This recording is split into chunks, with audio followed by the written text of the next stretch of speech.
Wow, that's a friendly face, Betty. How you doing? I want to make sure that that is a welcomed comment. I don't want your wife to think that I am hitting on you. It's good to see you. It's good to see you too.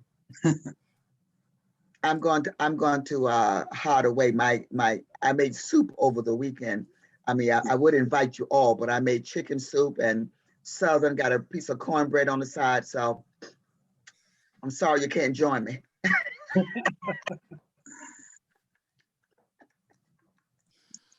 Well, this is the beauty of this lunch and learn concept. You can take yourself off a camera, have that whole personal feast while enjoying the conversation that we're having. And then once you're done, wipe your mouth and join us again. So Betty, no slurping or anything like that. And there's still a couple of people joining. Okay.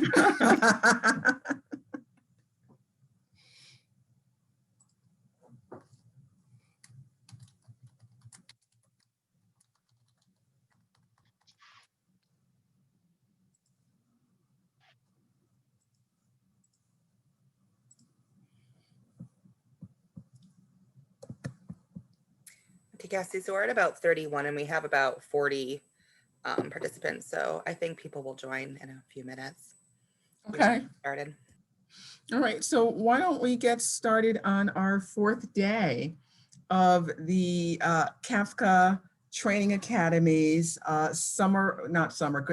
winter series, really around lunch and learn, peer-to-peer learning. And today's topic is really around CSBG Care's employment and housing support. So day one, we started off with looking at resource guides. What are those resources in our communities that we can ensure that we're connecting our clients to that may be provided in-house or might be provided by a partner agency? We might be able to meet new friends, if you will. Day two was around the CSBG Care's Client Financial Assistance Fund. So now we're looking at actual resources that are being shared with clients to address barriers based upon the impact of the pandemic. So we talked about policies and procedures and what that documentation might look like. So in day three, what we wanted to share something with you was around actual CSBG Care's needs. So a need that was identified in a catchment area, if you will. And what this concept was around was really, how do we deploy employment and housing supports across 3 different distinct catchment areas and still provide that level of services? So the department reached out to New Opportunities and really asked them to be part of this Lunch and Learn series, because what we wanted to be able to share with you is that here's a CAA that utilized their needs assessment information to identify a need that was not currently being covered by their resources or anybody else's, and how they operationalize the program. Started it off with about maybe 3 months or so, but there was this concept of here's a need and this is how we're going to deploy it. And they're going to share with you from the needs perspective, how they actually deployed the program and then the services. So leading into that, I would like to turn the floor over to the 3 representatives from New Opportunities. And can each of you please tell the group who you are and your role at New Opportunities?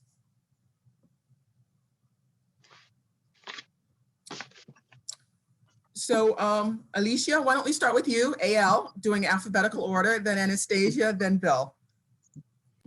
Hi, everyone. So my name is Allecia White. I am the Family Development Supervisor here. And I work together with Anastacia, who is she'll introduce herself. And we work along with the case managers, they're family development specialists. We have housing specialists as well. She'll tell you more about that aspect of it. So pretty much I work along with the case managers and pretty much do overall case management. Hi, everyone. I'm Anastasia from New Opportunities. I am the Director of Community Services. I oversee the case management programs in our Waterbury office, and I also oversee our housing programs at New Opportunities, specifically rapid rehousing and homeless prevention. And my last program I oversee is the CRC program in the Waterbury and the Torrington area, and that's the Community Resource Coordination. Thank you. And I'm Bill Rybczyk, the Director for Research, Development, and Planning for New Opportunities, Inc. And my involvement is on the data side with the needs assessment and then also with program implementation. I've got responsibility for programs that operate in Meriden and Torrington as well. So, great, Bill. And so your statement or your part of your intro really does lead us into the next topic. And it's really that we know that New Opportunities utilized its CSBG Care Supplemental Needs Assessment to help inform its decision to target CSBG Care supplemental dollars specific to persons facing employment and housing barriers as a result of the pandemic. Can you please tell us about that process that NOI utilized to help target this need? Sure. I think, and actually what I'd like to say is that some of this work even predates the CSBG Care Supplemental Needs Assessment, because part of data that we were able to gather was related to a secure jobs pilot that the agency was involved with for actually 4 years. And part of that pilot was to look at the dynamics for people who were currently in the rapid rehousing program and were trying to get in through the workforce system and trying to be able to access WIOA services and just be able to navigate their way through that system. And what we found is that that navigation piece is critical, especially for folks that are facing housing issues and housing barriers, to be able to have someone that could guide them through that process, even the application process, whether it was through the Department of Labor, the job centers, WIOA, all these things were very complex and complicated processes that the customers that we were working with at the time, which was families in the rapid rehousing program, really struggled with being able to make their way through that system. And so, these are the kind of things that we saw, from 2015 to about 2018. But the lessons that we learned helped to inform our work with rapid rehousing past 2018. And then fast forward to the pandemic. And for us, it was no surprise that the major thing we were seeing as people were being laid off and out of work, facing employment and housing issues, that the biggest thing that we were seeing in terms of the customers reaching out to us was, I need help navigating through the unemployment system. And you couple that with the job centers all shutting down and going to a remote workforce, and DOL the same. There wasn't that piece that you could connect with in terms of staff and customers so number one, people who were unfamiliar with this system and for the first time are now having to try to apply for this. And then on top of that, you've got a system that was not ready for the volume and the influx that was happening in the pandemic. So early on, the biggest thing we were seeing is in terms of housing and being able to navigate through that process. Because the other aspect of this too, and this is why I say through the process and through the system, this is outside of the WIOA system, because there's limited training vouchers that are available for people to get through. And, what our experience on the secure jobs is that, even with the assistance and navigation, with the availability of slots, only about 2 out of every 10 participants were actually getting through to WIOA and getting through, to a training voucher and the like. So what about the other 80%? And that's what, again, it was being compounded when you look at the pandemic and the influx of people trying to get in through that system. So, that's what we were seeing. We were seeing unemployment rates, of course, like everyone, skyrocket. But the needs that we were seeing with our customers really told us that we needed that. We wanted to have that navigator concept in the fold. And so as we were designing and looking at the customer feedback, looking at what we had learned from secure jobs, we wanted to bring in this housing and employment navigator concept through the CSBG cares. So that, these were all the things that kind of influenced our approach. And then I think secondarily, Anastacia can speak to this even more directly, but New Opportunities is highly involved with the leadership of our coordinated access network in the Northwest corner, which covers Waterbury and Torrington, and then with the Meriden, Middletown, Wallingford area as well. So we're at the leadership groups. And so as we were understanding what different housing resources would be available, it's another opportunity for us to maximize and leverage resources. But I'll let Anastacia speak a little bit to that part of it. Yeah, I just want to touch on the Secure Jobs project and what we learned. So I was at the time when we had the Secure Jobs project, I was the rapid rehousing case manager, and we had a Secure Jobs employment navigator. And we were both working together on the housing side and the employment side. And I think what's great about this project is that we have one housing employment navigator that is doing one job. And it's not, because sometimes I learned that working with clients, we would have a housing plan and an employment plan. But with this particular program, having one particular person working on both issues with the client is really, really important.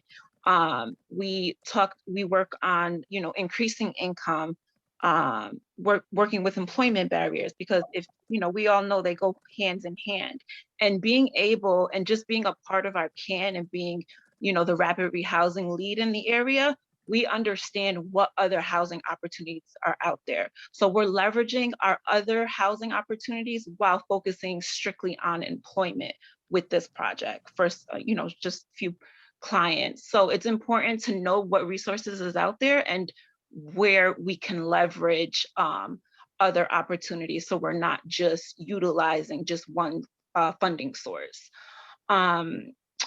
That's pretty much it. I know we're going to go into details about specifically what we use the funding for.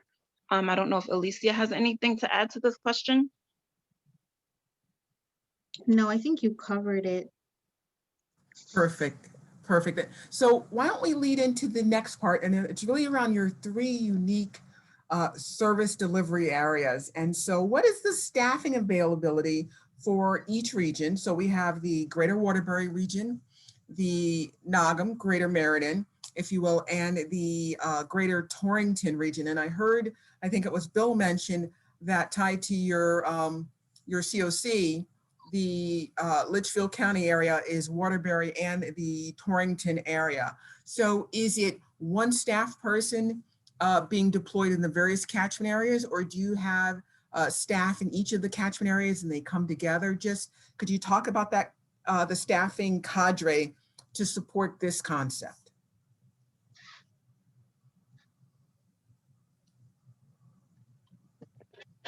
So I can begin. So we have a housing employment navigator that I was speaking about, and that navigator rotates throughout all 3 offices. So 2 days in Waterbury, 2 days in Meriden and 1 day in Torrington.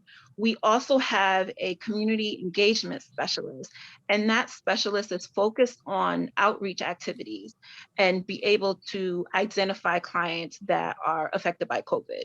So the 2 employees, they rotate office, so they're not in the same place at the same time. And it's been working well. They also join forces on different outreach activities. So we're working with our farmers to family outreach activities, and we're doing plenty different outreach, and they tag team each other and work together. But typically we rotate. Well, I think what's perfect about your concept is that it's one staff person moving around. So the services are always going to be consistent and uniform, no matter which location you go to. So that is absolutely perfect. And you have this uniform concept. So thank you for that. The next question kind of leads into this concept, but can you describe the employment and housing supports offered to persons impacted by the pandemic? And just a little bit, if you could, also describe the outreach plan that you have to reach that target population. So I'm not sure of the 3 who that might be. Who could cover that one? So, Okay. oh, go ahead, sorry. I could speak to some, and then Anastacia could speak to some as well. In terms of the employment support, we try to assist the clients as much as possible.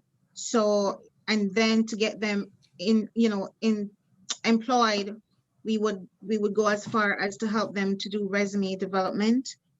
So we'd have them, if they don't have one at all, then we'll have them pretty much start from scratch, and then we'll help them to develop a resume. For persons, who need their resume updated, we do that as well. We help them with job searches, and then applications are mostly online now, so we assist them with that as well. In terms of using the CSBG funds, the funds we can use towards us helping persons with certificate courses, for example. So a typical example is if somebody's trying to do like a CNA course, then we can utilize the funds to pay for this course. And then eventually they would be able to get a job in that field. We assist also with persons that need recertification, or again, certificate programs are normally reasonable, and it can be covered with the funds, which is the maximum $1,250. So we try to do things like that. For example, again, if somebody needs, for example, Anastacia had mentioned before, they had helped somebody to purchase a scooter so that they'll be able to go back and forth to work. So we are very, very innovative with how we use the funds for employment. We assist them with also car repairs. So if somebody's trying to go back to work and they need help, with their car, we help with car repairs, or we assist with other transportation needs like providing bus passes. We do that. We can assist with purchasing PPEs, or if they're in the field where they require scrubs, then we help to purchase scrubs or overall uniforms that they could use to go to work. Those are some of the areas we use for employment support. So I just want to add, the idea is, assessing employment barriers. So we kind of focus in on what are the things preventing the person from increasing their income or even just going back to work. So once we assess those barriers, then that's when we identify how we're utilizing the funding. Going back, so for example, like Allecia mentioned, transportation, that's a huge barrier. So we've been creative and, figuring out ways to be able to, get our family to and from work. We've purchased bus passes, Uber gift cards. And this is just a temporary thing, just until the person increases their income and can afford it on an ongoing basis. So there are follow-ups. We do regular monthly budgets or bi-weekly budgets to make sure that the family is increasing their income, because essentially the ultimate goal is housing stability. Another thing we've noticed is that a lot of people are on unemployment, and there are clients that are actually making more money on unemployment. So during this time, what we're doing is figuring out ways to increase their job skills. And like Allecia mentioned, that could be applying for like a CNA course. There's someone right now we're helping. She's actually accepted into school, into a university, and she doesn't need help with the tuition or anything, but she needs a laptop because everything's virtual. So we're working on that. So we're just trying to find creative ways to address employment barriers and housing barriers while utilizing other resources in the community. In terms of our outreach plan, we created a flyer, and that flyer pretty much states, are you affected by COVID? These are the things we can help you with. And what we've done is we had like a Ziploc bag, and we put all of our programs in that Ziploc bag. And when we're giving out boxes of food, we're just putting our flyers in that box of food and handing it to families. So that's the way we're outreaching. We're also doing Facebook Live to, capture those individuals that typically wouldn't utilize a community action agency. So Facebook Live's been huge. And we have other things we're involved with, like we're doing like a milk distribution site. So we're also outreaching to those families as well. And we also partnered with Amazon, and we're doing Amazon giveaways as well. And of course, giving out our flyers there. Perfect. That is wonderful to hear about the leveraging of services, Facebook Live, even when you are, working with people who have that food barrier at that moment, a box of food. You may not be ready for us now, but here is something to take with you just to learn about the host of services and the cadre of services, not just CARES, but the entire breadth of what New Opportunities offers. So that is wonderful. Thank you very much.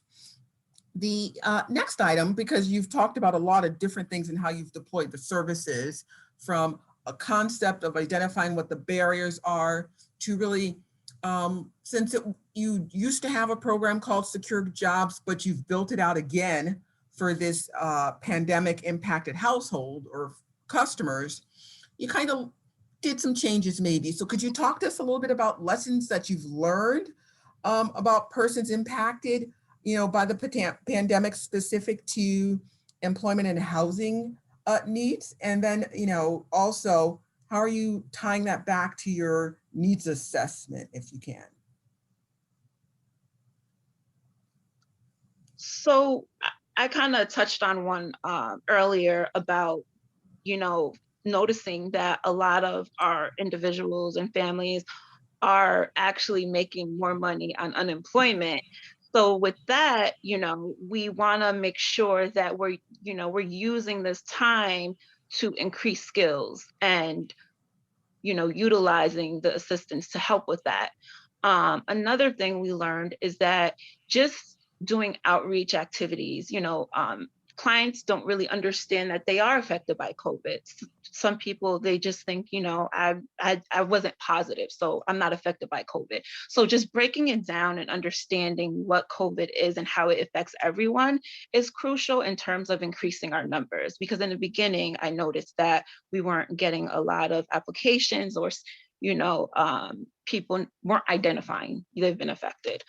Another thing we did and learned is that in-house, we do a bi-weekly case conferencing.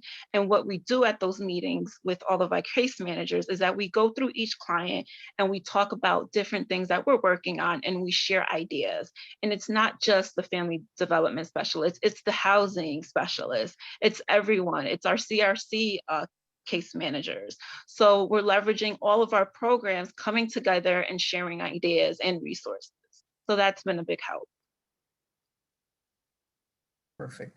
And I wanted to add too, in terms of lessons learned, and one of just tying back a little bit to the availability of the flexible resource fund.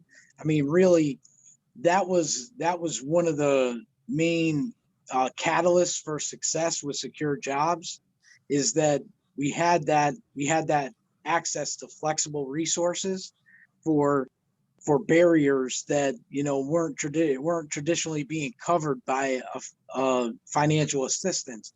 And we had that set aside fund to work with those families, which was really critical. And again, as Anastacia talked about, some of these barriers were not necessarily high monetary value. $100 went a long way towards impacting families. And so as now we've seen an outgrowth related to the 4CT cards that are out there, with the other housing resources, it's been definitely having the fact that we're at the table in leadership and operating programs on the housing prevention side and rapid rehousing through our CAN system in both, Meriden, Middletown, Wallingford, and the Northwest. I think that, this has all been kind of a learning experience throughout the process. And then I think, being able, there's different geographic needs, tying back to analysis of needs.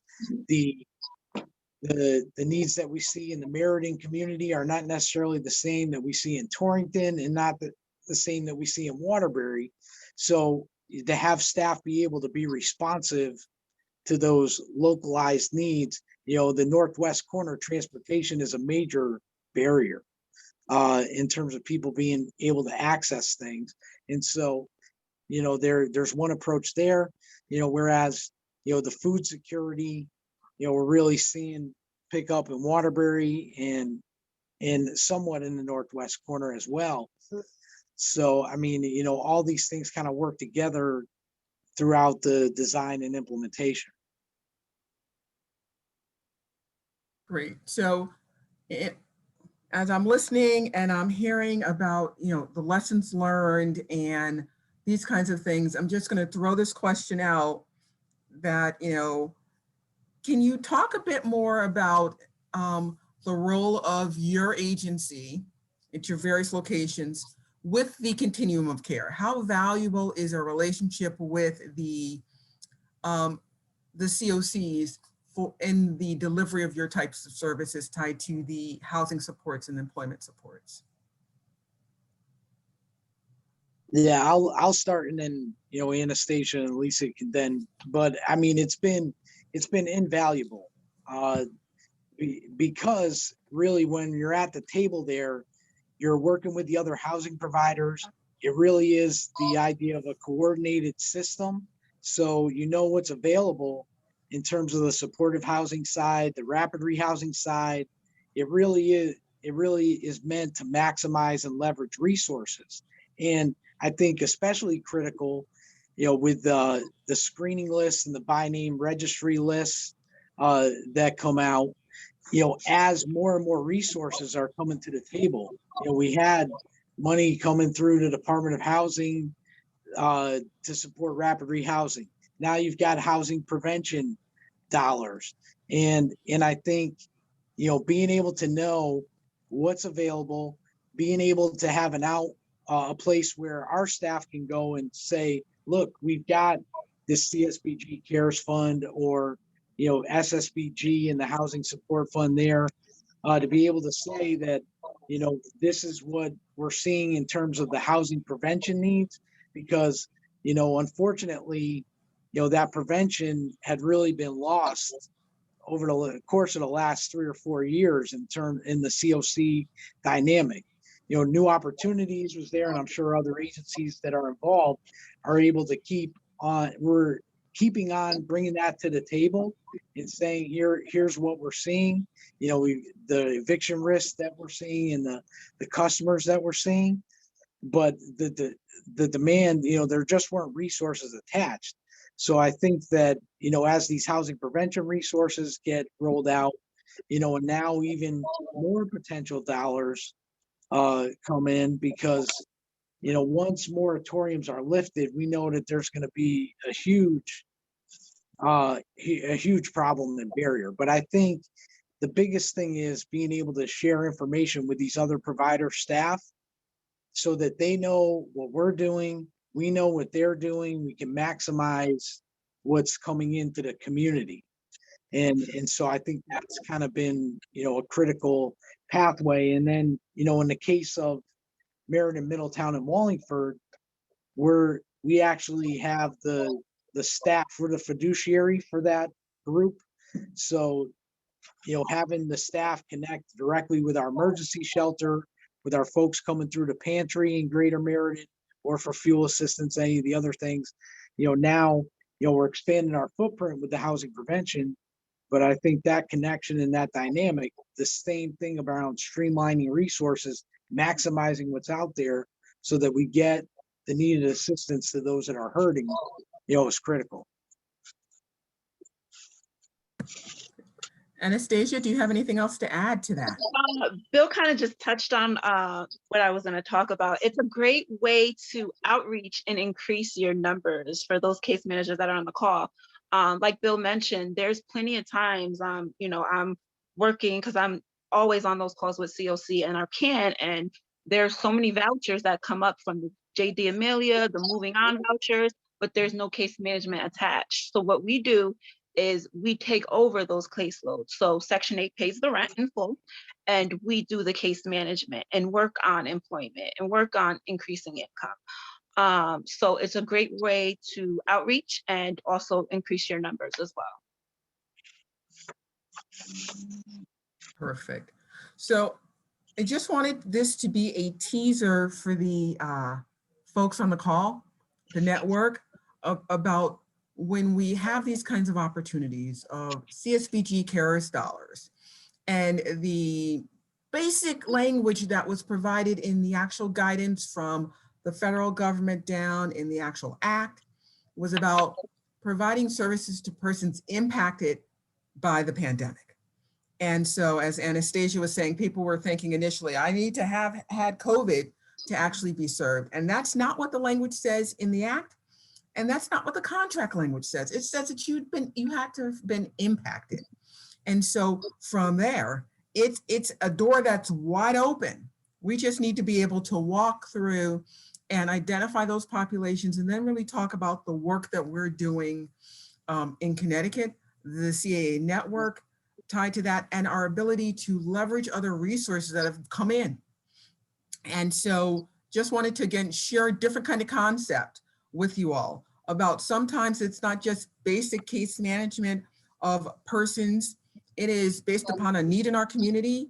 This is what we need is case management for housing supports. We need more case management specific to with this specialized skill for employment, because I will tell you that you need a certain skill set to do employment supports and to case manage someone. It's not just that you need to say, oh, I've written a resume, I can help anyone write a resume. Well, no, that's really not the case. And it takes some skill sets to be able to do that. So what New Opportunities said is that we know this need exists. It existed before the pandemic. We knew that need existed. But once this pandemic hit, there's an economic recession. There are people that are going to be touched by this pandemic. And so we just need to figure out how to get our message out to them to get them to come into our door. And that's what we really wanted to talk to you all about on this call, and to figure out how you might be able to learn from this concept, this lesson. Again, needs assessment. Here's what the needs say, data. And now we're going to deploy services to address that need. And so I'm not sure from the New Opportunities panel, is there any other information that you'd like to share with these attendees about your CSVG CARES supplemental employment and housing support program? I just want to add that we, our hopes is to expand on our case conferencing team. The idea when we were doing it for secure jobs, we had the employment team, American Job Center, WIOA, Department of Labor. We had everyone at the table while we were case conferencing each client and housing. So we brought together the housing world and the employment world. And it was crucial and it was so successful because we as housing case managers were able to learn about all the different employment resources. So that's our goal, is to expand our case conferencing team to be able to bring in those partners, like what we did with Secure Jobs, because there may be other resources that we don't know about that we can leverage in terms of the employment part.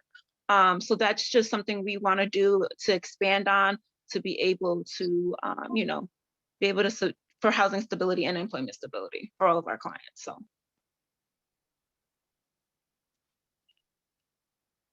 All right.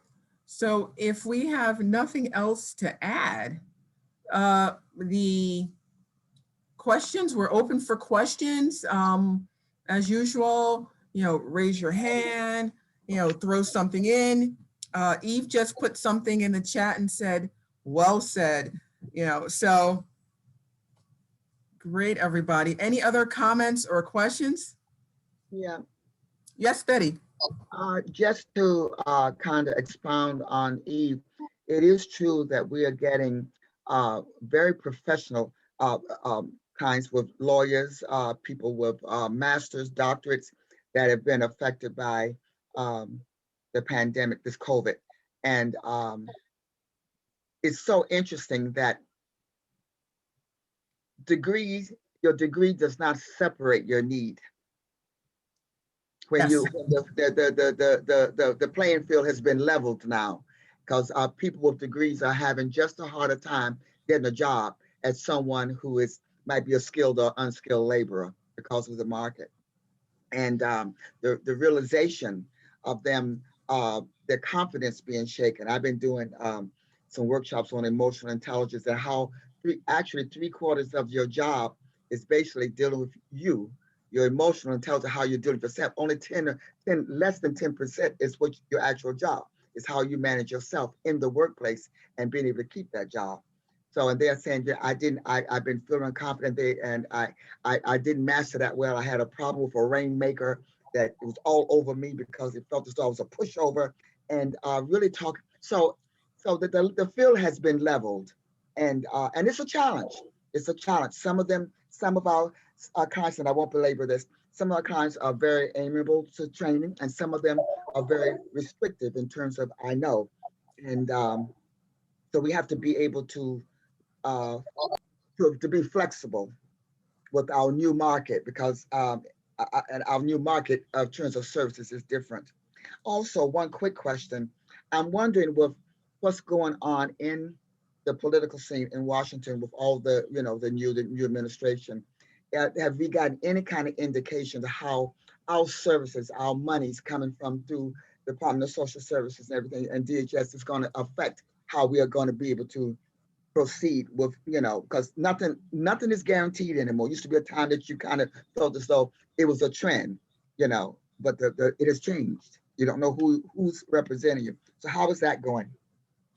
So from what I've heard, and Deb might jump in on this topic because David Bradley has been keeping everybody informed, is that tied to what's going on, they're pretty confident that for 2022, we're going to be pretty much level funded for CSBG. There's a huge fight. And if anything, they're looking to identify additional resources, just like right now, I'm not sure how it'll be deployed or whatever it is, but there's the water assistance program, sewer versus water, that's going on.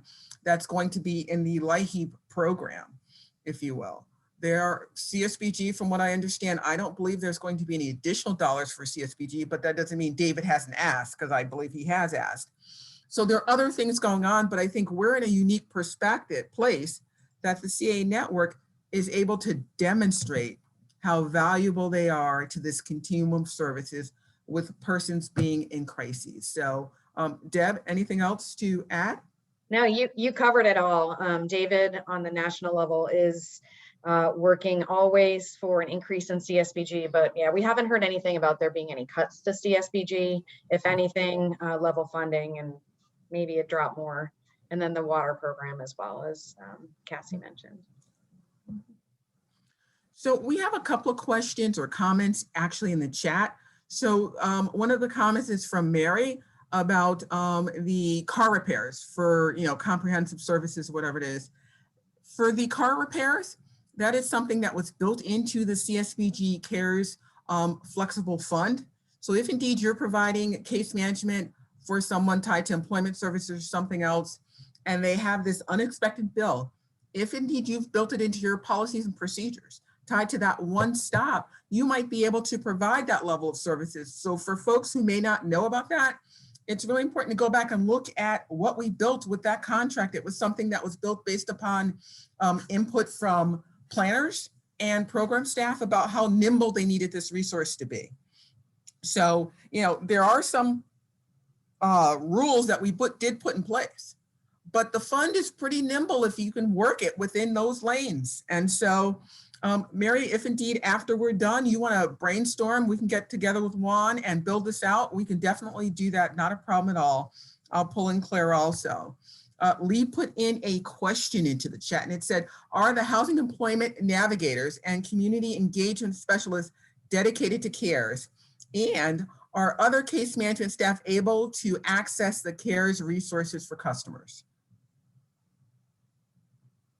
So Yes. yes and yes. Yeah, I think that we wanted, again, this is about leveraging and maximizing. So, I mean, the demand is far greater than say 2 or 3 staff can handle.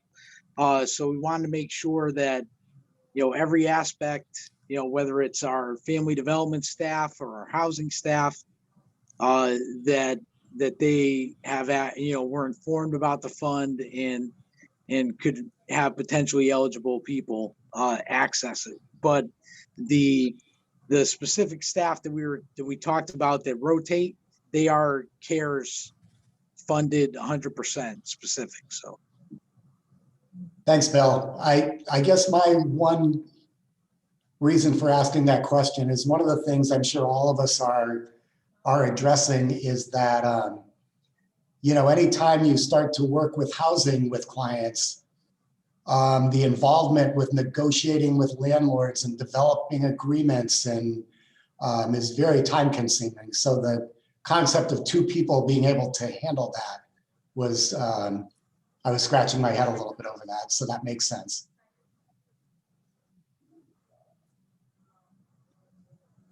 So I think, Lee, to the other point, for people who might be new to requirements of federal funding. So what New Opportunities is doing is also, just to the point you made, that they're leveraging their other staff that are already doing that housing work or something else. But the household still might have been impacted by the pandemic. They're saying you don't need to go see that housing employment navigator to be able to access the pandemic flexible fund, if you will, but we're going to have documentation in our client files to show that we've utilized these resources, and we're going to have documentation associated with the fund tied to showing the need of, what the need is, that someone's been impacted by the pandemic, and then those resources. The other piece that New Opportunities was talking about is that they also cobble together various funding streams. So there might be unrestricted dollars that they had to pay for the scooter, but they might have needed, tied to resources for gas or something else, might have been CSBG CARES and something else. So it's about understanding how you're cobbling together different resources, but still being able to document all of those little interventions. So we're talking about interventions, we're talking about supports, we're talking about services, and then whether or not we actually have an actual outcome. Because sometimes we have services with no outcome, and that's still a good thing. So we got to understand where we are at any given time and just be able to, all right, so I'm talking to DSS, what do I need to provide to DSS to show I've hit all the bells and whistles, while also being able to provide something for DOH. So how does that actually happen? And I think as we talk this through, we've actually done a lot of this under the auspices of the HSI service delivery model, but it's maybe around how do I document it to make sure I've done it. It's not like it's a foreign concept, because we, that's how we roll in community action. It's that holistic service delivery model. Paper moves, not people. So with that, how do we tie that out and make that a real concept? And I think it's something, if indeed we want to have further conversations about this, when Katrina deploys the actual survey around the Lunch and Learn series. So we're not going to say, what did you like about this segment or that segment? It's going to be the Lunch and Learn series, and there'll be questions. And you tell us what you want. It's keep the hits coming. I like this kind of concept. I want you to focus on this segment. I want you to focus on that segment. I want you to unpack this concept of case management. I want you to unpack this concept of real service plans. I want you to do A, B, and C. And if indeed we can, we will. But again, remember, CAFCA did this needs assessment. And so we're using that needs assessment to guide what we're hitting first. But if indeed we can tie them together, it would be really, really helpful. So while we're doing a training on, let's say, case notes or service plans or something else, what does that look like? Does my staff have to do double entry? Because that's something else, staff, you'll hear the complaints. I don't want to have to do double entry. I don't want to have to do double entry. Sometimes we don't have a choice. And, we just have to suck it up. I got to go enter something in the system right now that I whined for 2 days about, but no one cares. And so I know that by the end of the day, I got to get it done. They've already told me they've listened to the whining. No one cares, Cassie, get it done. And so tied to this piece of it, to ensure that we're actually able to demonstrate that we've provided the services, it needs to happen. So for example, you might have a household that might have HMIS tied to that level of work. And you're using HMIS to enter all of that housing kind of work. But to demonstrate that you did something with CARES, now you got to use, whatever your case management system is that DSS has approved. Now that's a whole different kettle of fish. So either some staff person is going to have to do it. Who that looks like, I don't know. That's on every agency. That's the other part. It's how each agency builds their system. And then something that people forget all the time, how good are your case notes? So your case notes might say, tied to a lot of the information. It might be in HMIS. It might be in the shelter record tied to what's going on or whatever it is, but tied to those CARES dollars, what does that look like? And who has access to look at it? So it's really about unpacking these kinds of concepts and how do we make it work for all of us? We're here to assist and brainstorm with it all, but we also have an opportunity to demonstrate from a network-wide perspective that when there's a crisis, when there is a disaster, when people are in need, this network is here to be deployed and answer that call. Now, we will report out for this year and understand fiscal year 2020 was a learning year. Fiscal year 2020 had lots of resources from other people, and that's okay. But fiscal year 2021 is the time for the CAA network to shine about what we've done. And I think we'll be able to do it. But again, we have to feed the beast. And whatever that looks like, whatever it looks like in your agency, someone needs to feed it. And then someone needs to check to see what the data quality is. And I know we had these systems built in, but sometimes we need to talk to people about, I've been staring at this for days now and I'm missing something. I don't know what it is, but I'm missing something. And what is that? And sometimes you got to talk to people outside your own agency. That's what Safe Space is about, partnering with people and having those kinds of conversations. Are there any other questions or hands raised? Or I don't see anything else in the chat at all, but I could be wrong. Eve did have her hand raised, but I think did you have anything to add, Eve?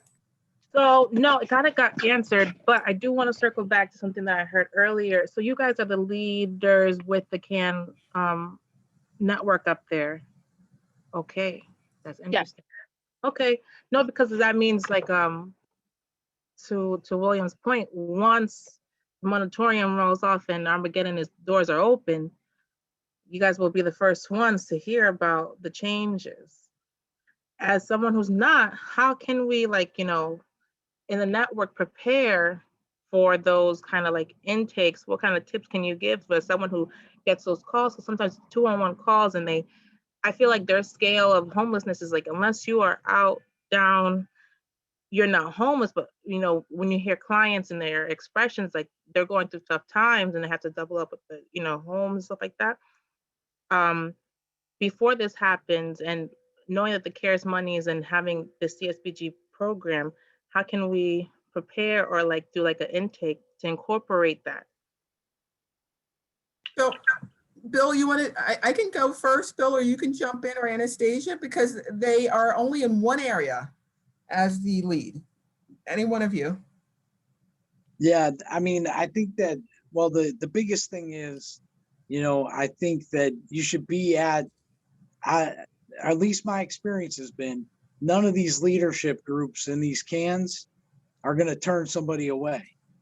I think that you could make sure that your agency is represented, or, your agency already may be represented. Make sure that that person who's representing the agency is getting information back to your group. So that's critical. I think that, just having your, because that will get you the resources that are out there. I'm thinking right now, all this talk about the huge amount of rental assistance money that's going to be coming into the state. And I've heard 3 different things on that just in the last week. It's going to be the Treasury Department. So, how do you apply to the Treasury Department, this and that? Now it seems that DOH is going to be administering it here in Connecticut, but this again is changing, rapidly. So I think that being able to connect with your local group, is critical. And then I think just being able to document the need. I know that all of our agencies, have been doing housing prevention work for years, decades. Even though the eviction prevention program closed a couple of years back, I know that all of our agencies still have that experience and have been doing that kind of work. So I think that, I think it's just positioning yourself to be ready with your intake processes, but also making sure you're aware about what these resources are that are coming in the community. Yeah, that also, I want to add that internally what I did, because, going to these meetings, every meeting there was a new program that came about, right? So to be able to train my staff and make them aware, what we did is we came up with a form of list of other resources, and that form identifies all the resources in a particular area. So like in Waterbury, we have one specific to Waterbury, we have one specific to the Litchfield County, and that list identifies all the housing resources, and each case manager would go down that list to determine if their client qualifies, and if they don't qualify or not eligible for the program, then this program would be the last resort. So just doing research and figuring out what's out there in your community is really important, and then being able to train your staff and make sure that everyone's aware of the criteria for every program, because there's so many programs out there now, and just being informed of how each program works is critical. So Betty has her hand up. I just want to say one other thing before we get started. Eve, I believe you're from the Stanford area, so the continuum of care, or the CAN in that area, I just checked to make sure I was right, and it's Opening Door, Fairfield County. So what I'll do is I will send you the link, but I believe that there is someone from your agency that is a representative of that CAN down there, and they're pretty involved. So, but I'll make sure I send you the link, and you can go through and look at the various committees that they have and who the members are and everything else. So sometimes you also just have to be at the table and, asking questions and finding out as resources come in, what's going on with the resource, just like tied to the rental assistance or whatever that was tied to utility assistance. It's going here, it's going there, it's going there. There's a portal built now. What's going on? It was like trying to find Waldo. And so we know now that right now it is at the DOH, most likely, and they're going to be building some software system portal or something else. That's all we know. What it actually looks like until that happens, we won't know, but it'll be like yesterday. And so when we get the news blast from the governor's office of what it is and how it's open, we'll make sure we get it out tied to that. Yes, Betty, I'm sorry. I was just going to say, or else you get your congressman that sends out a PSA and says that an agency has the money, and then you have an influx of calls that everybody's ticked because the money hasn't gotten here yet, but my congressman says that you have it. So, you know. Yeah, I can't stop that one because I've heard that one before. He told me, that you have the money, stick them up. And you're like, I don't even know what the money looks like, but it's going to happen. And definitely when these resources are deployed, especially tied to the utility assistance and the rental assistance, whatever that might look like, it's going to be like yesterday and people are going to be pressing on the doors. And to that point, and I think this is really what's really important tied to the needs assessment. What is our work and our relationship with those cans? I remember a year ago with SSBG, that was one of those conversations. Are you talking to people at the local can? Is there a relationship? Have you had a conversation? And I believe CAFCA tried to pull everybody together, at least to have a conversation, a meet and greet, and at least to identify someone from a can. So, maybe that needs to happen again. I don't know. Maybe there's a listing. I can check CCH's website tied to that piece of it. But Eve, tied to the other part that you asked, that can system, 211 is the gateway through the door, and it's about literal homelessness tied to that piece of it. So we're talking about literal homelessness, versus prevention, which is a total different kettle of fish.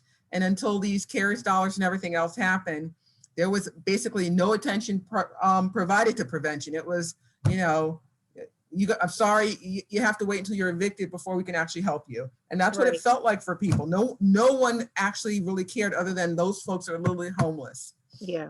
So now things are changing, and I think we're in a position now tied to how they're changing. I'll also check DOH's website and see what that change might look like, because that's the other part. I have DOH's website as a favorite because it's always changing, tied to services and everything else. And sometimes it changes and I don't always know about it. And then I call and scream at Steve, but that's a different conversation. But there's certain things that, places that you need to hang out all the time and find out what's going on. And it's these conversations that we're going to find out about resources being deployed and how they actually happen. And then there are always these small pots of money tied to the community foundations that they always have special pots of money.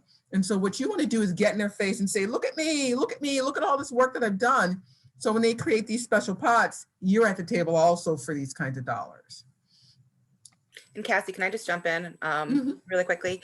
Again, Eve, as you know, Eve, you do SSBG case management. So I always like to just step in and remind, if someone is eligible for SSBG services, meaning that they are a vulnerable at-risk adult, we do have the housing fund, as you know, and we don't define homelessness the same way that the CAN does. So again, if someone is, couch surfing and all of those things that had previously, again, prevented people from getting housing assistance, as long as they're interested in SSBG case management and they fit our eligibility criteria, we do have money. So as you know, we're always, again, open for those applications as well.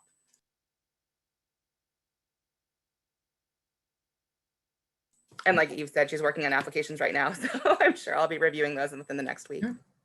So it is 12:58, just under wire, 2 minutes, but this was a robust conversation. And I think this was one of those conversations that needed to happen, tied to what we're talking about, deploying our services for needs and how we're thinking creatively and partnering together. And if I don't see any other questions in the chat or any hands raised, are there any other pressing comments or discussion items from anyone? Just that I'm glad to see Bill and I'm so proud of you. Thank you. I appreciate that. It's good to see you as well. So this is that other concept with just 12:59 before we all go. During this virtual world, we get to see people that we don't always get to see. And so, Betty has seen most of us, or many of us, as she would say, grow up, if you will, into, oh my God, they're adults, oh my babies, that kind of thing. And so, because she took us all under her wing. So, with that, it's 1 o'clock. Thank you, everybody. Day 3 is over. We'll be moving into day 4. I hope you come back and participate. Katrina and I might be in different positions. Don't know since, but we'll get this started and we hope to see you tomorrow, all that can participate. All right. you. Thank you, everybody. Thank you, everybody. Bye-bye. Bye. Thank you.